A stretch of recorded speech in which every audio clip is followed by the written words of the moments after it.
પોરબંદરમાં મહેર જ્ઞાતિની સંસ્કૃતિનું અનેરું મહત્વ છે, ત્યારે આ મહત્વ જાળવવા પાઘડી અને બાઠિયું બાંધવાનો તાલીમ કેમ્પ યોજાયો હતો, જેમાં મોટી સંખ્યામાં મહેર સમાજના લોકો જોડાયા હતા.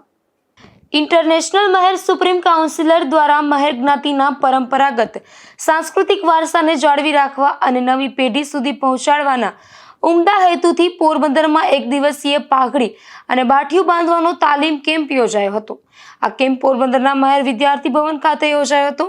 આ કાર્યક્રમની શરૂઆત પૂજ્યમાં લીરબાઈ આઈ અને પૂજ્ય માલદેવ બાપુની સૂક્ષ્મ હાજરીમાં મહાનુભાવો દ્વારા દીપ પ્રાગટ્ય કરીને કરવામાં આવી હતી. મહેર જ્ઞાતિના દાંડિયા રસ અને પરંપરાગત પહેરવેશ દેશ વિદેશમાં અનોખી ઓળખ ધરાવે છે.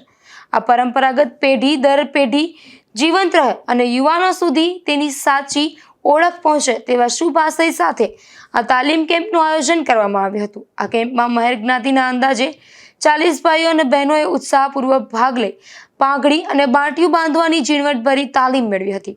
તાલીમ આપવા માટે નિષ્ણાંત તરીકે મોહનભાઈ ઓડેદરા, રણમલભાઈ કેશવારા, દેવાભાઈ ખૂટી અને લક્ષ્મણ બોખીરિયાએ માર્ગદર્શન આપ્યું હતું.